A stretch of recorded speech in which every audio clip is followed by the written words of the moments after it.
Dépassés en première mi-temps contre les Néo-Zélandais, les Bleus se sont ressaisis après la pause mais sans réussir à inverser la tendance au Stade de France et au final, ce sont les Néo-Zélandais qui gagnent.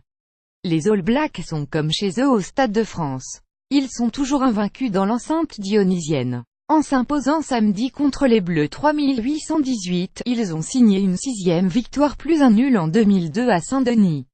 Mais les champions du monde n'ont pas été aussi impériaux que le score pourrait le laisser penser. Après une première mi-temps catastrophique 531, les Français ont largement dominé les débats au retour des vestiaires mais ont manqué d'efficacité pour revenir au score. Longtemps bousculés, les Kiwis n'ont inscrit qu'un seul essai en deuxième mi-temps, en toute fin de match. Dommage que les Français aient connu une entame si catastrophique, le bras de fer commençait d'entrer avec les Bleus qui enfonçaient leur vis-à-vis en mêlée. Mais, dans la foulée, ils gâchaient une bonne munition en touche dans les 22 mètres adverses.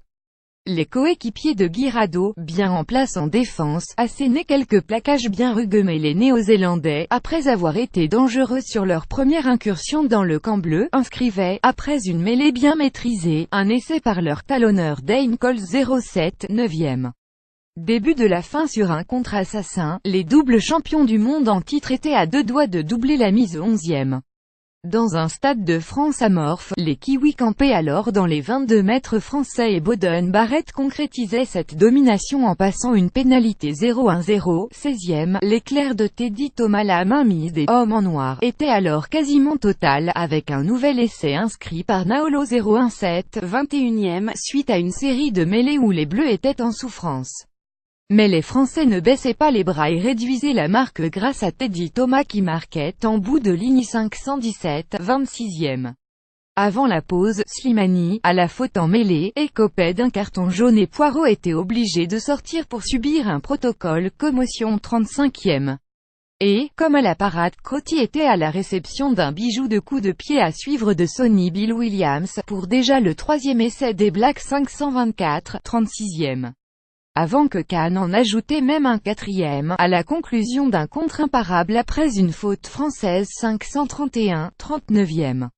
L'addition était déjà bien lourde, au retour des vestiaires, Bello réduisait un peu la marque, en passant une pénalité 831, 42e.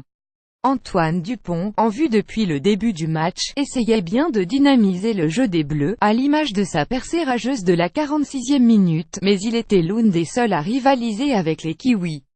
Ces derniers, alors qu'ils semblaient sûrs de leur force, perdaient alors un peu la tête.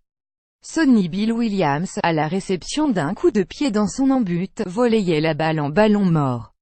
Carton jaune et essai de pénalité pour la France 1531, 46e.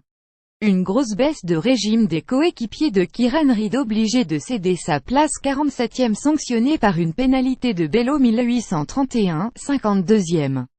Les Bleus continuaient de bousculer des All Blacks déboussolés. Teddy Thomas ratait de peu le doublé, mais l'ailier du Racing avait mis le pied en touche 57e.